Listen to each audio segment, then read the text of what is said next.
प्यारे बच्चों, नमस्कार। आशा आप लोग अच्छे होंगे। हमने कॉन्टिन्यूटी और डिफरेंशियबिलिटी के पिछले वीडियो में कॉन्टिन्यूटी का बेसिक कॉन्सेप्ट आपको बताया था। आज हम इस टॉपिक से रिलेटेड क्वेश्चंस देखेंगे ताकि आप एनसीईआरटी का एक्सरसाइज 5.1 अच्छे से बना सके। हम एक्सरसाइज के भी कुछ क्वेश्चन करेंगे ताकि बाकी क्वेश्चन आप खुद से कर सकें। कॉन्टिन्यूटी में हमने एक चीज सीखा था कि किसी खास पॉइंट पे फंक्शन को कॉन्टिन्यूअस करने के लिए उस पॉइंट पे फंक्शन की वैल्यू लेफ्ट हैंड लिमिट और राइट हैंड लिमिट की वैल्यू इक्वल और फाइनाइट होनी चाहिए। अब यहाँ पे कहानी क्या है, जरा इसे समझने की कोशिश करिए। आपको लिमिट निकालना होगा। आप लोगों ने क्लास 11th में लिमिट पढ़ा है, पर फिर भी मैं सुविधा के लिए बस एकदम शॉर्ट रिकैप करा देता हूं। तो कुछ लिमिट के इंपॉर्टेंट फार्मूले हैं जिसे आप ध्यान में रख लीजिए। पहला है limit x tends to a x raise to n minus a raise to n upon x minus a। a कोई कांस्टेंट है यहाँ, इसकी वैल्यू होती है n into a raise to n minus 1। ठीक है, देखिए x टेंड्स टू a है और ये a यहाँ कॉमन होना चाहिए। Limit x tends to 0 e raise to x minus 1 upon x is equal to 1। Limit x tends to 0 a raise to x minus 1 by x is equal to log e base a, यानी natural logarithm of a। मैंने आपको बार बार कहा है कि जब logarithm का base e हो तो ये तो कुछ जगह आपको ये ऐसे भी लिखा हुआ मिलेगा ln a, यानी नेचुरल लॉगरिथम ऑफ a। अब यहाँ पे ध्यान देने लायक बात क्या है, जरा उसे देखते हैं। सर ये इन दोनों में बेसिक डिफरेंस क्या है? तो यहाँ तो e फिक्स है, आपको पता है, लेकिन ये a क्या है, किसी कांस्टेंट को रिप्रेजेंट कर रहा है। 2 raise to x 3 raise to x जो भी होगा उसके अकॉर्डिंग आपको लॉगरिथम मिलेगा। Limit x tends to 0 sin x upon x is equal to 1। Limit x tends to 0 cos x is equal to 1। देखिए ये कोई बहुत मैटर नहीं करता, क्योंकि आपको पता है कि जब x की वैल्यू आप 0 सब्स्टिट्यूट करेंगे तो cos 0 का वैल्यू 1 होता है। Again tan x upon x, limit whenever limit x tends to 0 tan x upon x is 1।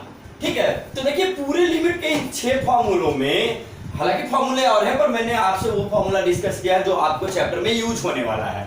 पूरे लिमिट के फार्मूले में सिर्फ एक जगह x टेंड्स टू a है, बाकी हर जगह वेरिएबल टेंड्स टू 0 है। इसका आप ध्यान रखिएगा, तो कहीं कंफ्यूज नहीं कर जाइएगा कि यहाँ भी x टेंड्स टू 0 करने लगे। अलजेब्रा ऑफ लिमिट, कुछ अलजेब्रा जान लेते हैं, एकदम इन शॉर्ट रिकैप करें। लिमिट x टेंड्स टू a मतलब किसी भी खास लिमिट के लिए दो फंक्शन का हमको लिमिट पता करना है जो कि एक दूसरे से सेपरेटेड है प्लस पे, तो लिमिट डिस्ट्रीब्यूट हो जाएगा। मतलब हम दोनों फंक्शन को अलग अलग लिमिट पे सॉल्व करके उसको ऐड कर सकते हैं अगर यहाँ ऐड है। उसी तरह अगर यहाँ पे सब्ट्रैक्शन का साइन होगा तो ये सब्ट्रैक्ट हो जाएगा। सेम प्रॉपर्टी अप्लाई हो रही है यहाँ। अगर दो फंक्शन प्रोडक्ट फॉर्म में है तो दोनों की अलग अलग लिमिट निकाल के हम उसका प्रोडक्ट पता कर सकते हैं। दो फंक्शन रैशनल हो तो हम दोनों की अलग अलग लिमिट निकाल सकते हैं। अब यहाँ ध्यान रखिएगा, मैंने लिखा नहीं, पर gx की वैल्यू 0 होनी नहीं चाहिए। And limit x tends to a की टाइम इफेक्ट्स, मतलब कोई स्केलर मल्टीपल हो तो scalar multiple is independent of limit, है ना, उसको लिमिट से कोई लेना देना नहीं है, वो इंडिपेंडेंट हो जाएगा और आप फंक्शन के साथ लिमिट को ऑपरेट करेंगे। तो ये आपको अभी चैप्टर में ये कॉन्सेप्ट यूज होने वाला है, इसलिए मैंने शॉर्ट रिकैप करा दिया। बाकी लिमिट के बारे में पूरा एक्सरसाइज आपने क्लास 11 में पढ़ा है, तो आप वीडियो को पॉज करके और इसे नोट डाउन कर लें। तो आइए कंटिन्यूटी से रिलेटेड एक क्वेश्चन देखते हैं। Examine the continuity of the function f(x = x³ - 3 whenever x is less than equal to 2 and x² + 1 whenever x is greater than 2। अभी पिछले वीडियो में हम ये सीख चुके हैं कि किसी खास पॉइंट पे, जैसे क्वेश्चन होता है 8x = 2, तब हम क्या करते हैं, तब तो बड़ी आसानी से आपको बताया था, आप उस पॉइंट पे फंक्शन की value left hand limit right hand limit पता करें। अगर वो हो आपको क्या तीनों इक्वल फाइनाइट हो तो वो कंटिन्यूअस होता है। हम उस पर चर्चा कर चुके हैं। अभी हम बात करेंगे कि पूरे फंक्शन के कंटिन्यूटी की बात करें, मतलब पूरा इंटायर फंक्शन।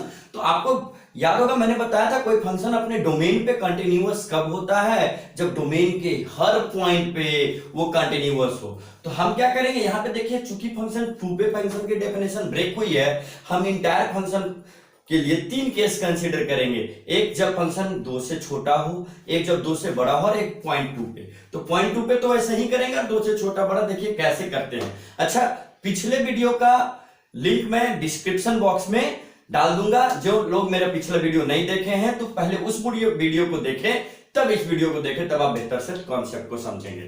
तो आइए मैं एक केस कंसीडर करता हूं, when x is less than 2।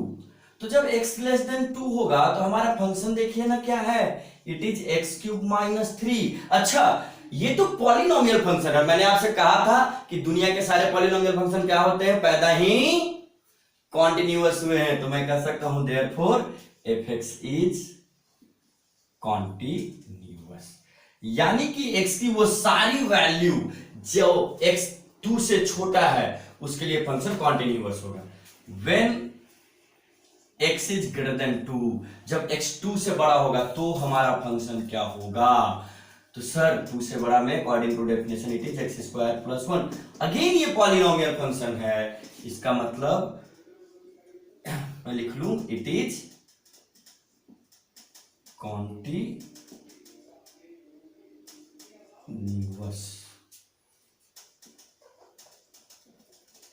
Function.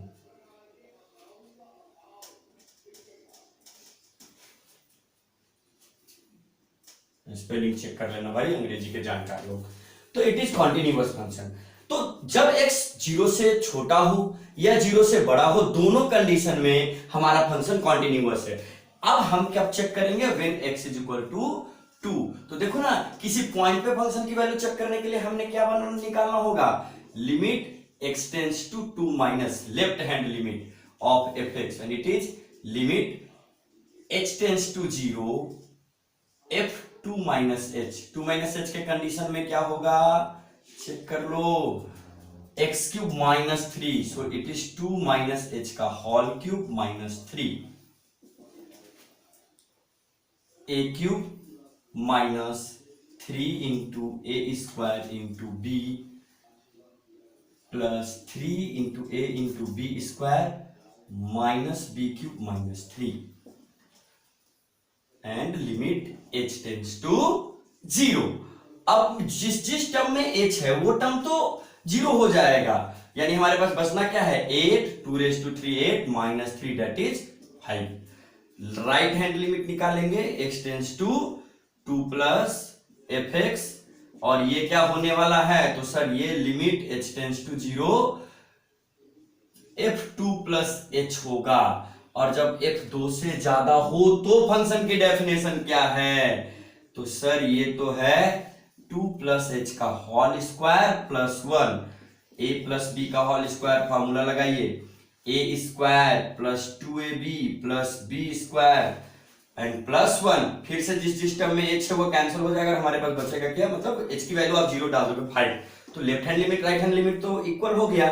अब उस पॉइंट पे फंक्शन की वैल्यू क्या होने वाली है, तो f2 इक्वल टू का केस ये है, it is 2 raise to 3 minus 5, sorry it is minus 3, so it is 8 minus 3 that is 5। तीनों वैल्यू बराबर आ गया, इसका मतलब it is continuous at x is equal to 2। अब देखिए तीन कंडीशन हमने लिया, जब x की वैल्यू 2 से छोटा है, 2 से कम है, x इज लेस देन 2 है, तब भी फंक्शन कॉन्टिन्यूअस है, जब x इज ग्रेटर देन 2 है तो भी फंक्शन कॉन्टिन्यूअस है, और जब x खुद 2 है तो भी फंक्शन कॉन्टिन्यूअस है। मतलब ये अपने डोमेन के हर पॉइंट पे कॉन्टिन्यूअस है, इसका मतलब हमारा ये फंक्शन कॉन्टिन्यूअस फंक्शन है। So pause the video to note it down. आइए हम अगला क्वेश्चन देखते हैं। क्वेश्चन को जरा सा चेंज किया है, find all point of discontinuity of the function x plus 2 if x is less than equal to 1 and x minus 2 when x is greater than 1।